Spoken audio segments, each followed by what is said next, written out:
when people are accused of witchcraft, their own biological children will disown them.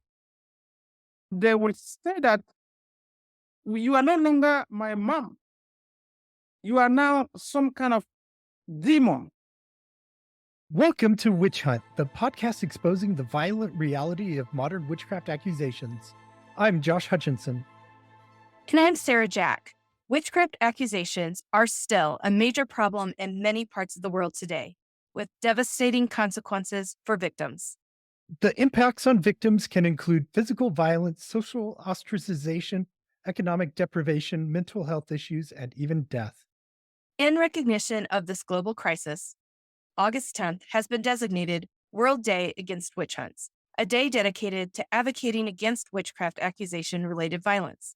This year's theme is exposing the Witchfinders, those people who facilitate violence against persons accused of witchcraft by suggesting that a certain problem was caused by witchcraft, or by identifying specific individuals as perpetrators of malefic witchcraft.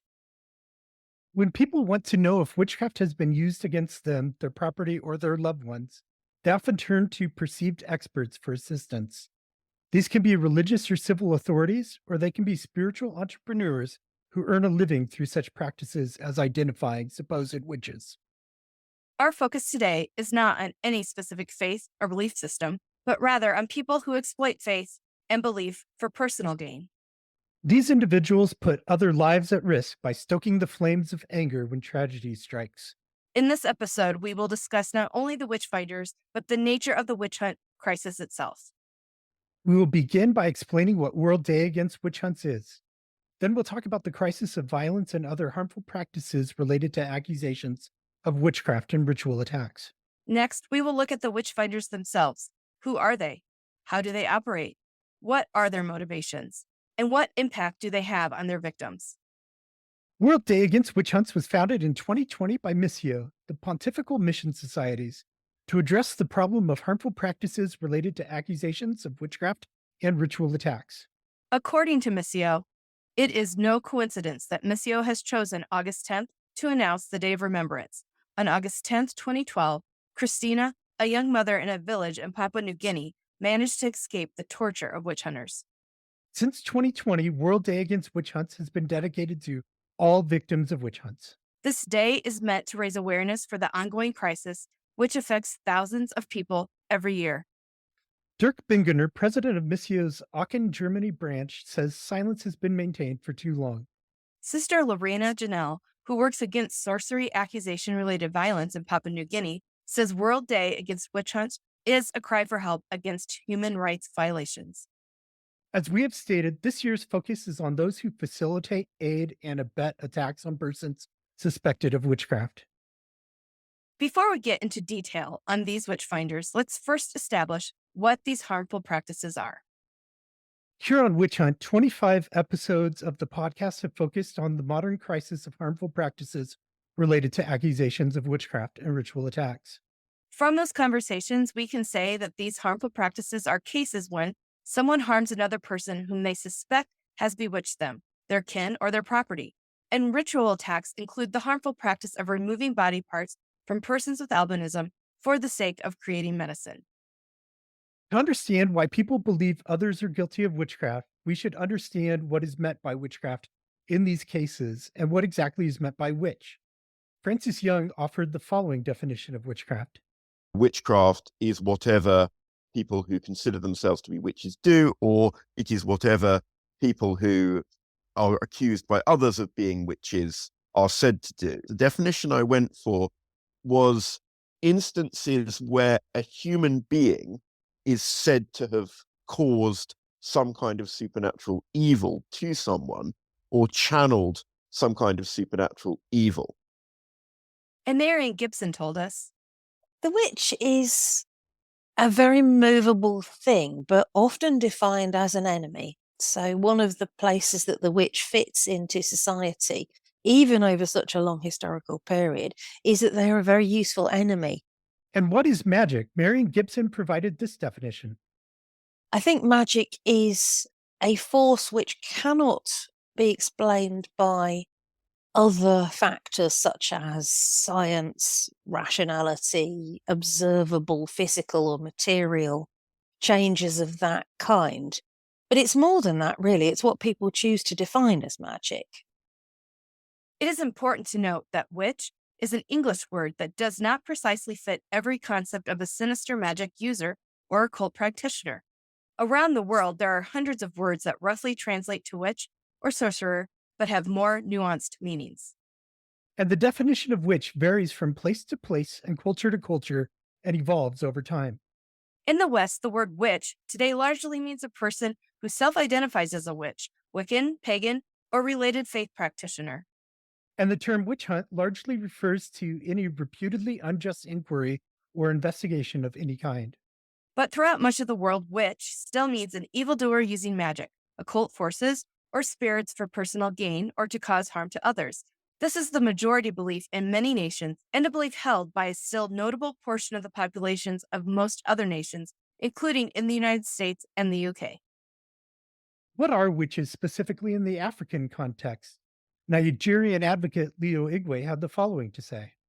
When we say witches in Africa, we mean people who fly out at night and go and suck blood on the roadside. That's what we mean. And when we say witches exist, that's what we're addressing. So for us, at our organization, it is a myth.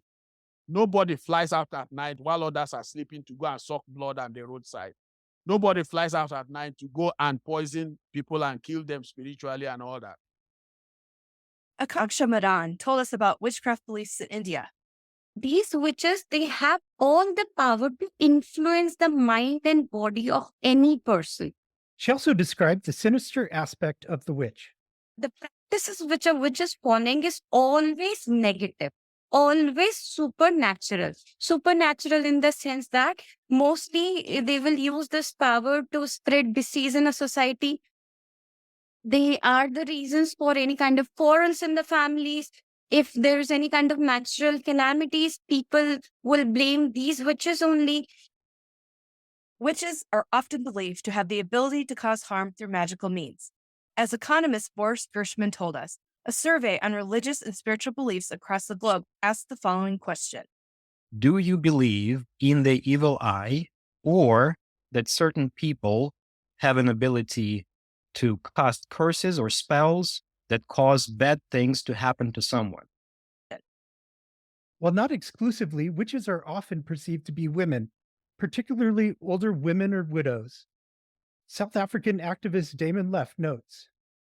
Older women are often the targets of witchcraft accusation. And of course, it's not exclusively older women, but older women are more likely to become targets of witchcraft accusation because of that power dynamic. In some beliefs, witchcraft is thought to be inherited, often through the female line. Damon Leff mentions.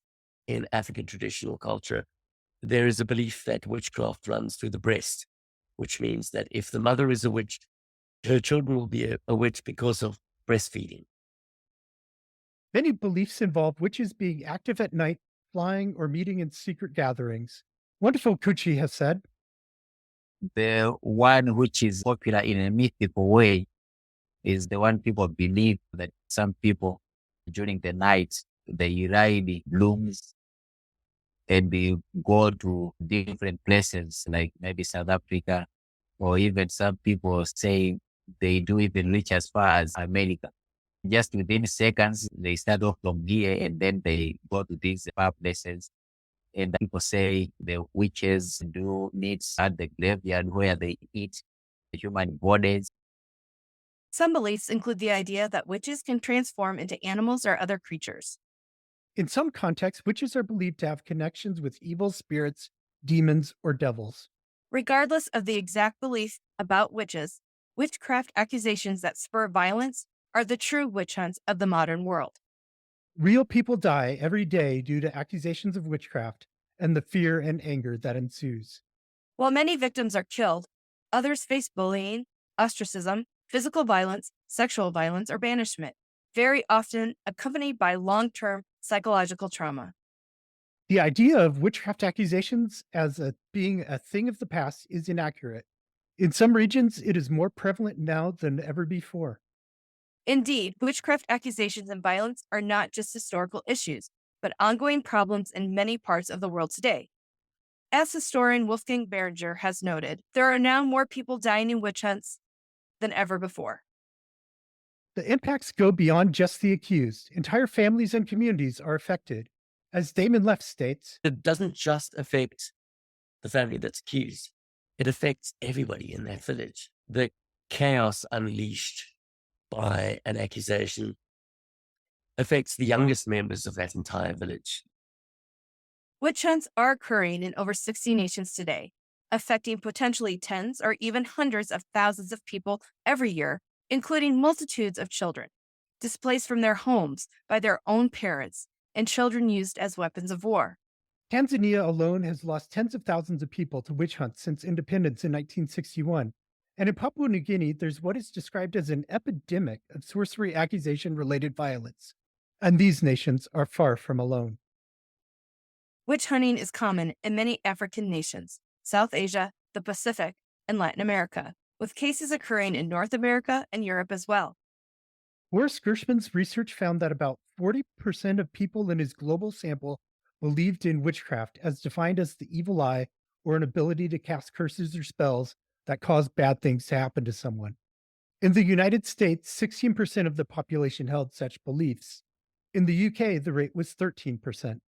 Witch hunts remain a significant and persistent problem in many parts of the world, affecting a substantial number of people and communities. However, exact statistics are hard to come by due to underreporting and lack of comprehensive data collection. The UN identified 20,000 cases over 10 years, and that's the tip of the iceberg.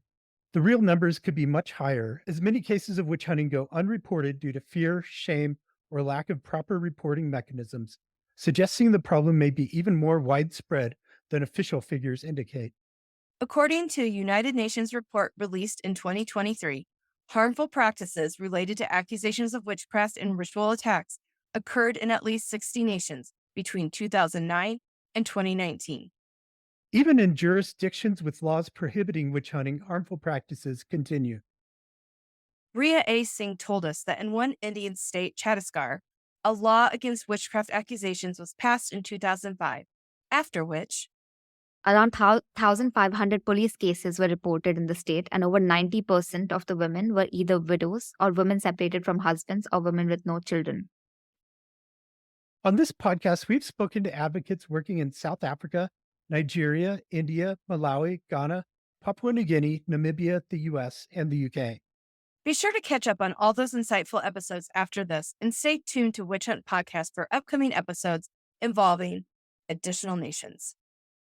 So when do witch hunts occur? Miranda Forsyth notes. So I find it helpful to think of a wildfire and to think, first of all, of the idea that you need to have a conducive landscape, right? So when for a wildfire, you need to have a dry landscape with lots of buildup of fuel. But for a sorcery accusation, the kind of conducive landscape, there's a cultural and there's a socioeconomic dimension to it. From the cultural dimension, you need to have a population in which there is a belief that if misfortune occurs, it can be the result of somebody using supernatural forces in a deliberate or an unconscious way. So that's the worldview, if you like, of an acceptance of a magical explanation for misfortune. So the conducive landscape, then you also need to have a trigger event. And that trigger event we find is often a death or a sickness, particularly a death of a child or a sort of an unusual death. But a lot of people say there is no such thing as a normal death. Almost any death can potentially be seen as having been caused by sorcery. So that trigger event then gives rise to suspicions, to gossip. In times of social and economic stress, incidents of witch hunting increase. Ikpenwoza Arrow states, one aspect about so-called witchcraft practices or accusations of witchcraft is that they tend to go up when there's socioeconomic pressures. So the literature is rife with data showing that when there was a drought or a famine or some kind of economic collapse, accusations of witchcraft went up. Accusations can also flourish during periods of rapid social change or development. Witch hunts occur in ongoing cycles in affected communities. Accusations can build over time, with suspicions growing until violence erupts. Accusations have also been leveled following dreams or visions. In some cases, accusations start after someone claims to have seen the alleged witch in a dream. In some cases, accusations arise during community gatherings or events. Miranda Forsyth explains. These are often aired at what are called house cry or funerals that can take place over many days. And so there's a lot of people together gossiping, and there's concerns raised about, okay, well, how did this happen? Family disputes, such as competition for resources in polygamous households or disputes over bride prices and dowries, can lead to witchcraft accusations. Economist Boris Gershman has noted that people who become too successful might be accused of using witchcraft to achieve their success. In some places, witch hunts are an ongoing phenomenon, not tied to specific events or times. While many think of witch hunts as a historical phenomenon, they are very much a present-day issue in many parts of the world. Witch hunts happen around the world. Jordan Alexander told us about a troubling murder in the United Kingdom. In the year 2000, we had the fatal case of Victoria Climbié, who was killed in the UK. And it was labelled as one of the biggest child abuse investigations of its time. It then became apparent that she had been accused of being a witch, or she'd been branded a witch. And that killing was soon followed by a ritual attack on a young boy. And then 6 months later, Adam, or known as the boy in the river, was trafficked into the UK for a ritual sacrifice or multi-murder. And so it wasn't a rare case. The next question is, why do witch hunts still occur in the 21st century? As economist Boris Gershman outlined for us, deeply ingrained beliefs in witchcraft remain in many nations around the world. The first kind of observation I make in my paper is that first, the prevalence of witchcraft beliefs is high overall. So it's about 40% of the people in the entire sample that claim to believe in witchcraft, as I defined earlier. So that's 4 out of 10. That's a lot. Witchcraft accusations are efforts to explain why bad things happen. As Leo Igwe states, Witchcraft suspicion is pervasive. Pervasive in the sense that when things happen to people, using witchcraft is one of the ways they try to make sense of it. As Alice Markham Cantor told us, just like Salem, witch hunts happening today are happening because of complex political, economic, and religious forces. people use witchcraft to explain the world as a way to make sense of misfortunes, enforce social norms, resolve conflicts, provide psychological comfort, and address economic and political challenges. These beliefs and practices are deeply embedded in cultural, social, and religious contexts, and they serve various functions that help individuals and communities navigate complex and uncertain realities. There are often economic motivations behind witchcraft accusations, such as land grabbing or eliminating economic rivals. Amit Anand notes, property dispute is one of the main reasons for witchcraft accusations in India. And this happens because you have a woman who is single, might be a widow as well, and she has some property in her name. And then you have her own family members, main family members. Very rarely would it be a stranger who accuses her of being a witch. Mostly it will be men in her own family who does that to her, just because they have the intention of grabbing the property. So property disputes is one of the very big reasons for witchcraft accusations. And Govind Kelkar has confirmed. Sometimes it is close neighbors, extended, who are likely to get hold of some property by extension the woman has. As Boris Gershman says, witchcraft beliefs and fears stifle creativity and entrepreneurship. Witchcraft beliefs and the fears that they generate essentially enforce cultural conformity or social conformity, because anyone who transgresses social norms in any ways, anyone who violates the status quo in any way, has this perceived likelihood of being bewitched or being accused of witchcraft, both of which are terrifying from the perspective of that person. Gender inequality is a factor in many witchcraft accusations, as women, especially older women, are disproportionately targeted, reflecting societal power imbalances.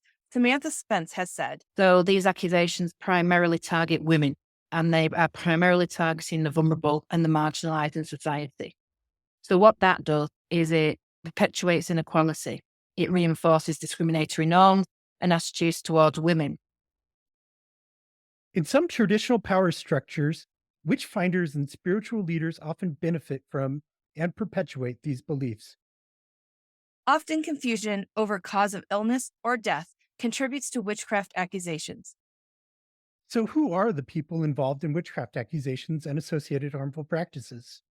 Those who commit violence against persons accused of witchcraft are ordinary people like you and me, who are challenged by extreme fear and often influenced by other pressures and passions. Family members accuse family members of witchcraft. Neighbors accuse neighbors. Often, entire communities participate in or condone these practices. In some cases, specialized witchfinders, diviners, and traditional healers are called upon to identify witches. Religious leaders may also get involved. Leo Igwe mentions pastors, imams, and indigenous spiritualists as being involved in accusations. In some cases, local leaders or chiefs may be involved in or sanction these practices. In many cases, groups or mobs carry out violence against accused individuals. In Papua New Guinea, glassmen and glassmaris are diviners who identify witches. In some religious contexts, prayer warriors may be involved in identifying or exorcising witches. Miranda Forsyth refers to specialists who profit from identifying witches or perform exorcisms as spiritual entrepreneurs. Just as perpetrators do not conform to any specific demographics, anyone can be a victim of a witch hunt, regardless of age, race, gender, or other identifying factors. However, members of marginalized communities are often more vulnerable. Elderly people, especially older women, are also often accused due to their age and perceived vulnerability. Widows are often accused after the deaths of their husbands. Samantha Spence has said, For witchcraft accusations, they are mainly elderly women or widows or those from marginalized communities who become the primary targets. And they used to scapegoat and target these women who are perceived as vulnerable or who deviate from what the society perceives as normal. The poor are frequently targeted, in part due to their perceived lack of ability to bring others to their defense or obtain legal aid. in India, caste is a prevalent factor in witch hunts. Preeti Lolaksha Nagavini told us, In India, with patriarchy, there's a combination of caste and class, with caste often emerging as a dominant reason for the practice of witchcraft and witch hunting of Dalit women. And I've heard the activists claim that the accusations of witchcraft against Dalit women are often used as a common ways to kill them. Dalit women are especially vulnerable in general, and specifically to witchcraft accusations. Witch hunting is one of the very important ways in which Dalit women have been hunted down in the past so many centuries. While both Dalit men and women are subjected to various kinds of hardships and handicaps, Dalit women face a triple threat of caste, class, and gender. people with mental illnesses, disabilities, or conditions like dementia are often misunderstood and accused of witchcraft.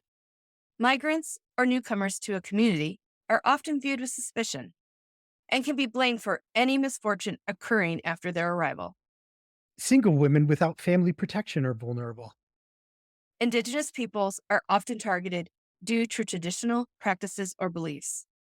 Entire families can be accused. As Damon Left states, One family will accuse another family. And of course, if one person in that family is accused, the entire family is implicated in the accusation. Children are often victims of witch hunts and forced to flee for their lives, especially across parts of Africa. As Miranda Forsyth mentions, this problem is also appearing in Papua New Guinea now. We're also noticing that children are starting to be accused, which is a really disturbing trend as well. according to the United Nations, estimates suggest that each year in Africa, hundreds of thousands of children are victims of accusations of witchcraft and ritual attacks, and consequently suffer grievous human rights violations and abuses. Accusations of witchcraft almost always inflict psychological and physical violence on children and could inflict further harm, including neglect, homelessness, physical disability, and even death. Let's turn now to witch finding and the people who do it. Damon Leff told us. In South Africa, we call it witch finding. The legislators have been using that term in the Witchcraft Suppression Act. So that entails if, for example, you've made an accusation against a neighbor, but you're uncertain and you want some clarity, you will go to the local diviner. And Leo Igwe said this about witch finding. They are usually taken to the traditional ruler. But what happens is that if the family, first of all, if they suspect, if they make their suspicion, sometimes they secretly go to some of the traditional healers or priests or Christian pastors or prophets, prayer houses, spiritual home, because there are all sorts of places they go these days. Sometimes it's a mix of traditional and Christian, traditional and Islam. Just a place you can find solution. Witchfinders go by many titles. They can be political or religious authorities, traditional healers, diviners, glassmen and glassmaries, prayer warriors, prophets, or spiritual entrepreneurs. Damon Leff had this to say about diviners. The local diviner is either called an isangoma. Sometimes the Nyanga, the herbalist, will also act as a diviner, but usually it's a very specialist field. In traditional African religion, the use of herbs to make medicine for healing and the aspect of divination are very often separated, but not always. So in this case, the family would seek out the local diviner. The local diviner would then throw bones, speak to the ancestors, and ask the ancestors to confirm or deny the suspicion. Ultimately, unfortunately, always, there's a confirmation, and that will then automatically lead to an attack, a concerted attack against the accused person. And Miranda Forsyth commented on witch-finding in the context of Papua New Guinea. Then often you have people who will then come in and who will crystallize those sort of suspicions by naming and accusing somebody in a particular way. And those people in Papua New Guinea are often called a glass man or a glass Mary, like a diviner kind of a person. Or they can be Christian prayer warriors as well, who will often identify individuals in order to pray over them. So there's a slightly different motivation between the glass Mary, glass man, and the prayer warrior. The glass man and glass Mary are often paid for their services. And this falls into that category that some of my colleagues call a spiritual entrepreneur, who really benefits from these being seen to have the power to make these kinds of identifications. So then that crystallization of the belief, also it can be used by people who have got something to benefit from the person being accused. The involvement of religious leaders in witchcraft accusations varies widely depending on the cultural and religious context. Several types of religious and spiritual leaders may be involved in such practices. When a religious authority denounces someone as a witch or declares someone to be possessed by a spirit or demon, followers of that faith listen. In some Christian contexts, clergy members or lay people may become involved in witchcraft accusations.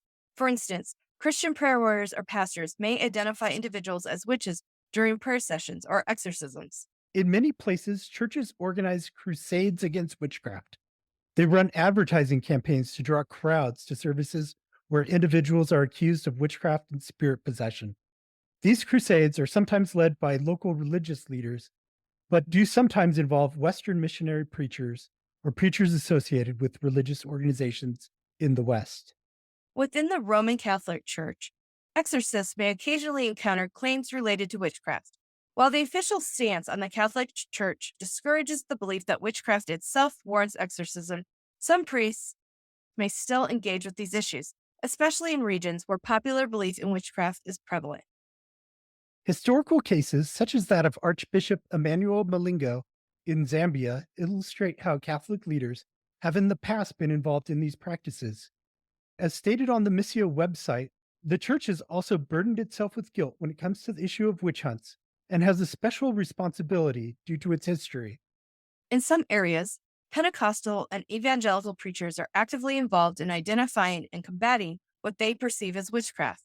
These leaders may conduct deliverance sessions or other rituals aimed at freeing individuals from supposed demonic influences, which can sometimes escalate into witchcraft accusations. It is worth noting that in some regions, Islamic leaders can also play a role. This is particularly true in areas where Islamic law intersects with local customs, and where accusations of witchcraft or sorcery may arise within the context of broader spiritual or moral concerns. These religious leaders' involvement can range from direct participation in rituals or accusations to providing theological or spiritual justification for the actions taken against the accused. Their influence often lends credibility to the accusations, making it difficult for the accused to defend themselves or for rational discourse to prevail. While religious and spiritual authorities may diagnose witchcraft or even identify an individual suspect, it is crucial to note the role of the community in furthering harmful practices by either participating or looking the other way. The term spiritual entrepreneurs refers to individuals who use their perceived spiritual or supernatural abilities for personal gain, often in the context of traditional beliefs about witchcraft or supernatural forces. These individuals may exploit the fears and beliefs of a community to establish themselves as authorities on spiritual matters, providing services like divination, protection against witchcraft, or identifying supposed witches. Spiritual entrepreneurs typically offer services that involve supernatural claims, such as healing, protection, or divination. They might be diviners, traditional healers, or even religious figures who claim to have special insight or powers. In communities where belief in witchcraft is strong, they may perform rituals or provide charms and spells to protect individuals from supposed witchcraft. These individuals often capitalize on the fears and anxieties of community members about witchcraft and supernatural harm. By offering solutions or interventions, they can gain influence and financial benefits. For example, they might charge for identifying witches, conducting exorcisms, or providing protective talismans. Spiritual entrepreneurs can hold significant power within their communities, leveraging their supposed spiritual authority to influence local decisions and social dynamics. Their involvement in witchcraft accusations can legitimize these claims in the eyes of the community, leading to serious consequences for those accused. The activities of spiritual entrepreneurs can have dire consequences, including inciting violence against accused individuals, perpetuating fear, and exasperating social tensions. By affirming suspicions of witchcraft, they can provoke community actions that result in ostracization, violence, or even death. In summary, spiritual entrepreneurs are individuals who exploit traditional beliefs and fears about the supernatural for personal gain. Their actions often play a pivotal role in witchcraft accusations and the ensuing social and physical consequences for the accused. We've talked about who Witchfinders are. Now let's discuss how they operate. Diviners and spiritual healers use rituals, such as throwing bones, consulting ancestors, or interpreting signs, to determine whether someone is practicing witchcraft. The diviner's verdict is often taken as definitive, leading to accusations and subsequent actions against the identified person. In some traditions, physical abnormalities or unusual behaviors are seen as signs of witchcraft, as in the case of the witch marks or teeth searched for in the Salem witch trials. These can include marks, scars, or specific physical features believed to indicate a person's association with the supernatural. Historical, and in some cases contemporary practices involve subjecting the accused to physical ordeals, such as the infamous swimming test, where the accused is thrown into a water to see if they float, considered a sign of guilt, or sink, considered a sign of innocence. These tests are often based on flawed logic and can lead to harm, regardless of the outcome. As an accused person, you provide the traditional priest with a chicken. You will have to provide the chicken. They will cut the head of the chicken off and throw the chicken down, and the chicken will flap, flap, flap, flap, flap. And if the chicken ends on its back, dying on its back, you are declared innocent. When the chicken ends up dying on its stomach, you are a witch. You are guilty. It's as simple as that. Accused individuals may be coerced or tortured into confessing to witchcraft. These confessions are sometimes extracted under extreme physical or psychological pressure, making them unreliable but still influential in the community's judgment. In some religious communities, leaders might perform exorcisms or prayer sessions to identify and expel witchcraft. These practices can lead to the identification of individuals as witches based on the leader's interpretations of spiritual manifestations or perceived demonic influences. In some cases, visions or dreams lead to witchcraft accusations. Two of the key ways that people are determined to be witches is individual dreams. People just have dreams. And I dream that some kind of animal is chasing after me, or I see someone in the family in my dream, and we're having an argument or some kind of disagreement or even a fight in a dream, and I fall ill. I conclude that it is that person who is causing my illness. Accusations often occur when people are trying to interpret misfortune. In cases where someone has fallen ill, they may be convinced to name a witch who has attacked them. And sometimes sick people, even children, when they are sick, you find pressure on the family, on the sick people to name who it is in the family that has bewitched them. So sick people can mention names, that it is my auntie, it is grandma, it is my stepmother, those kinds of things. Sometimes accusations arise from public gatherings, such as funerals or communal meetings, where rumors and suspicions are voiced openly. In these settings, community members may collectively decide that certain misfortunes or unexplained events are the result of witchcraft, and a specific individual is then targeted. Motivations behind witch finding include economics, the desire for power and influence in the community, personal grudges, fear of the unknown, and a desire for explanations. Regardless of these inner motivations, accusations are most often fueled by genuine belief in and terror of witchcraft. In some cases, individuals accuse others of witchcraft to gain economically. This might include the desire to inherit property, settle debts, or eliminate competition for resources. For example, someone might accuse a neighbor to gain access to their land or assets. Particularly in areas with scarce resources, accusations may be a method of controlling or eliminating competition. This is often seen in polygamous societies where co-wives or their children may accuse each other of witchcraft to gain favor or resources from a husband. Leaders or influential community members may use witchcraft accusations to eliminate rivals or consolidate power. By accusing someone of witchcraft, they can remove opponents or instill fear in others to maintain control. Accusations can be a tool for enforcing social norms and punishing those who deviate from expected behaviors. This includes targeting individuals who are seen as outsiders or who do not conform to community or religious standards. Individuals who hold spiritual authority, such as diviners or traditional healers, may accuse others of witchcraft to reinforce their own status and control within the community.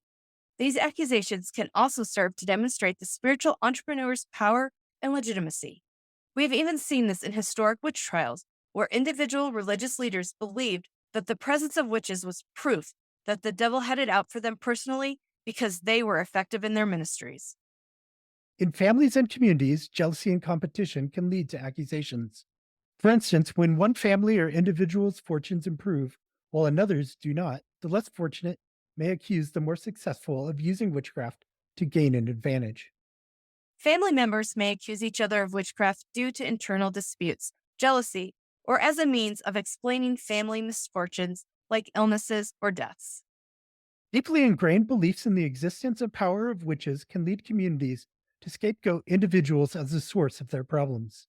This cultural backdrop supports and perpetuates the fear that drives witchcraft accusations. In some religious contexts, witchcraft is associated with evil or moral corruption. Accusations may arise from a perceived need to cleanse the community of immoral or evil influences, as dictated by religious beliefs. People often turn to witchcraft accusations to explain misfortunes, illnesses, or deaths that lack a clear cause. This need for explanation in the face of uncertainty can lead to accusations based on traditions and fear of the supernatural. Accusations of witchcraft impact individuals, families, and entire communities. Violent attacks on accused witches can include stoning, burning alive, and other forms of physical, sexual, and psychological violence. Damon Leck told us, very often the accused is summarily killed, executed, whether stoned to death, killed with a machete, set on fire in a house, often with family members, long before the police even get involved. And Leo Igwe has said, They're burying people alive in Zambia. I cannot be in Zambia. They're burying people alive in Nigeria. I cannot be in Zambia. I cannot be in Nigeria. They're burying people alive in Cote d'Ivoire and some other places, they told me. I cannot be there. Burkina Faso. So the problem is huge. Preeti Lulaksha Nagavini put it this way. Victims suffer mental and physical brutality in very shocking forms like lynching, parading naked, social ostracization, and even being burnt alive by mobs. Sashi Pravabinhani told us, earlier, there was a trend that people used to kill the women and used to come to the police station and surrender them that we had killed the man. So we did a great thing because she was responsible for a lot of such stories around that also. And individuals with albinism are subjected to cruel attacks, where body parts are taken for potions and medicine, usually while the victim is alive for increased potency, as Ikpanwoza Arrow told us. And so these people were easily hunted, easily found, and their body parts were hacked off, limbs, hair, and fingers. Many times the attacks were done by machetes because there was the belief in witchcraft that if you take it from a live person, the witchcraft potions you make out of those body parts will be more potent. In addition to outright violence, accusation victims face humiliation, ostracism, the denial of basic rights, and banishment, as Miranda Forsyth told us. The ones that even didn't lead to physical violence, you still have stigmatization, which has an incredible psychological toll on people. People talk about the fact that they've got this brand on their forehead that they can just never, ever wash off or get rid of. Anytime something goes wrong in the community, then they are afraid that they are going to be reaccused.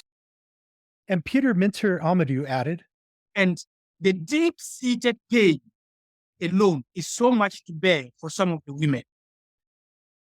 Accused individuals are often forced to leave their communities. In Ghana, accused women go to so-called witch camps where they face poor living conditions and exploitation. In other cases, exorcisms and cleansing rituals can be physically and psychologically traumatic. Tens of thousands of unhoused children have been accused of witchcraft and abandoned by their parents. Other children receive psychological scarring from witnessing attacks on accused witches, including sometimes their own parents or grandparents. Torture is often used to extract confessions or as punishment for alleged witchcraft. Forced marriage sometimes occurs in witch camps or as part of cleansing rituals. Accused individuals may be imprisoned, often without due process, for their own safety in some cases, and in some areas, laws against witchcraft are still prosecuted by government authorities. The stigma and fear associated with accusations cause severe emotional trauma. Accused individuals often lose access to education, healthcare, and other essential services. Some practices involve long-term enslavement of accused individuals. And forced ingestion of harmful substances is sometimes used as part of testing for witchcraft or curing the accused. Accused individuals are often cut off from their families and support systems. As Samantha Spence says, socially, they are socially excluded from communities if accused, so they can be shunned by neighbours, relatives, and their own families. And that leads to isolation and exclusion from society. And women are sometimes mostly left vulnerable and on their own. Not only that, they are marginalised economically as well, because they can lose their livelihood and communities will drive them out, and then they refuse to engage in any form of economic transaction out of fear of superstition. Sometimes perpetrators resort to parading accused witches naked or subjecting them to other forms of public shame. Neelish Singh recounted one such story. In one of the village, I think it was around 60-year-old lady. She was called as witch by other women of that village and also male people of that village. And all of them, they stripped this woman naked in front of the village. And then they applied some black color on her face and made her parade around the village and all those things. Whole families can be targeted by witchcraft accusations, as Damon has said. When an individual in a family is accused, the entire family is suspect. Everybody in that immediate family is endangered. The potential accusation of witchcraft could be leveled against any one of them. Even within families, individuals can choose different sides. As Samantha Spence has noted, it causes rifts within families. So it puts the younger generation against the older generations, because whose side do you want to be on in this witchcraft battle? Do you want to side with the accusers, or do you side with the victim? Because if you side with the victim, you automatically become tainted with the same brush. John Azuma told us of the implications within a family. When people are accused of witchcraft, their own biological children will disown them. They will say that you are no longer my mom.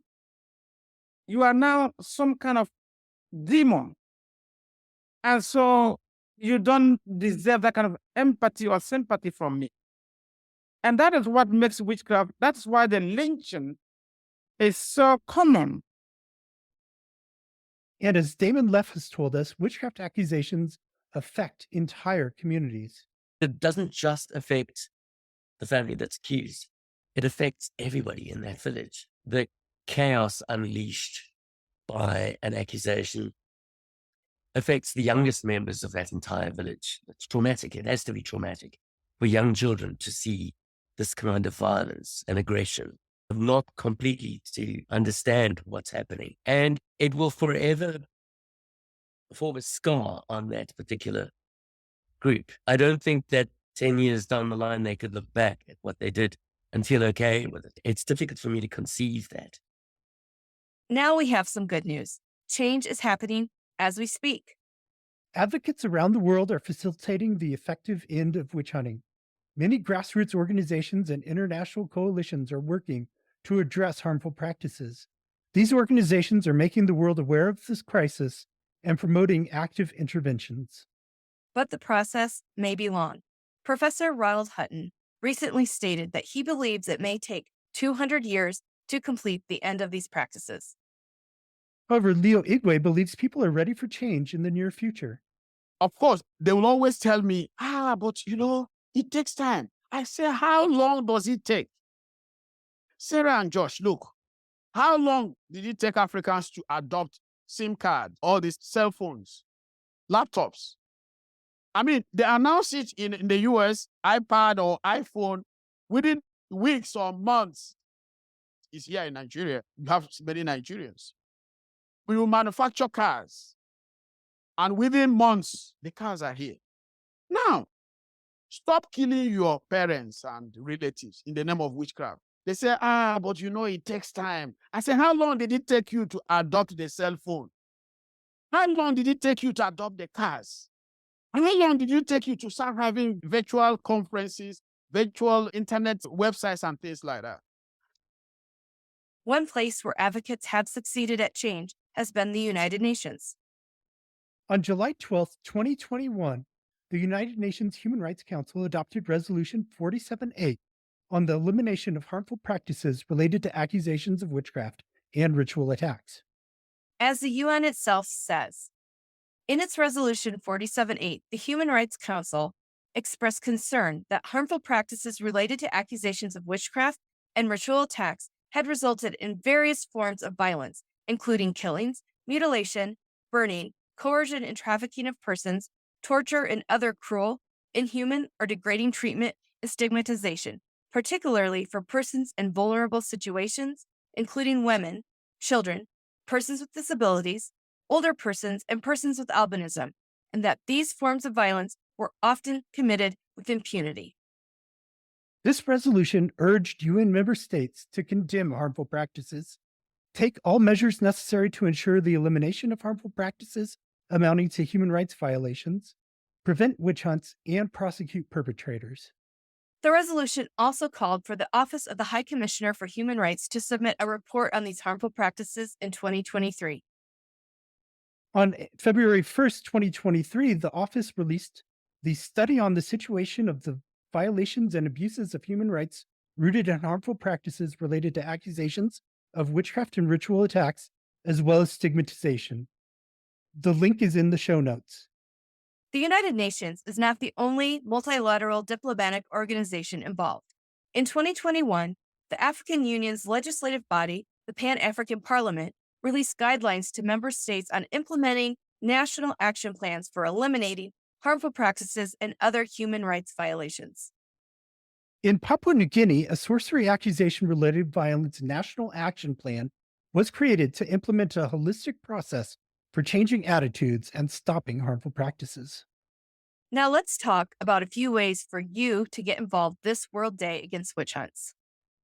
First up, you can join us on Saturday, August 10th, 2024 at 3 p.m. Eastern Daylight Savings Time for a special World Day Against Witch Hunts conversation about harmful practices related to accusations of witchcraft and ritual attacks.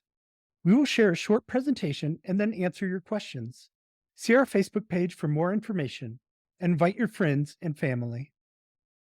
Also join the International Network Against Accusations of Witchcraft and Associated Harmful Practices for our World Day Against Witch Hunts special online expert workshop featuring Leo Igwe, Miranda Forsyth, Sudesh Gururao, and William Kapongi. This will be held August 10th at 5 p.m. Australian Eastern Standard Time. That's 12 midnight on Saturday morning if you're in the U.S. Pacific time zone.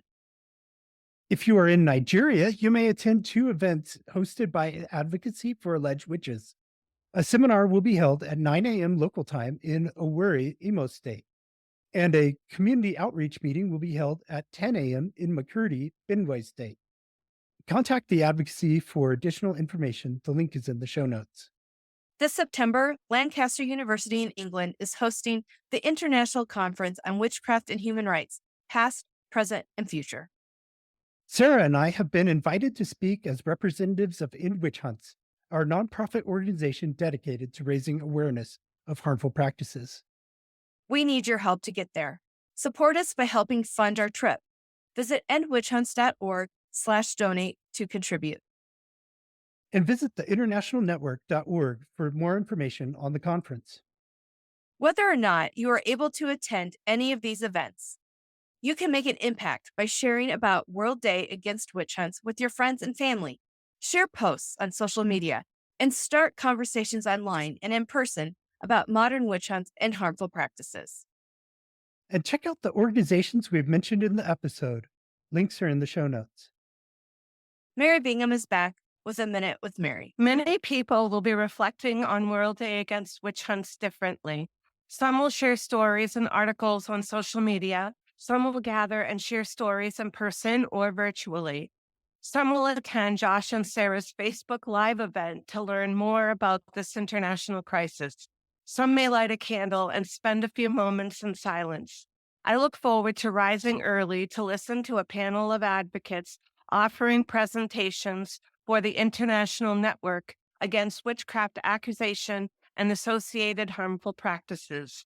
Then I will spend a quiet day sitting at Sawmill Point overlooking the bend on the peaceful Ipswich River in Massachusetts, pictured here, where Sarah Wilds lived as a child, and edit a chapter on her biography. After, I plan to walk the grounds where she and my other 2 grandmothers accused as witches lived and died, reflecting on their lives and legacies, and thinking of all those who have recently lost loved ones as a result of harmful practices due to wrongful witchcraft accusations. I look forward to learning how others choose to reflect on this day. Thank you. Thank you, Mary. And thank you for watching or listening to this special episode of Witch Hunt. Join us next week when we celebrate our 100th full episode. with a look back at what we've learned in 2 years of podcasting about witch hunts. Have a great today and a beautiful tomorrow. And remember, World Day Against Witch Hunts is Saturday, August 10th.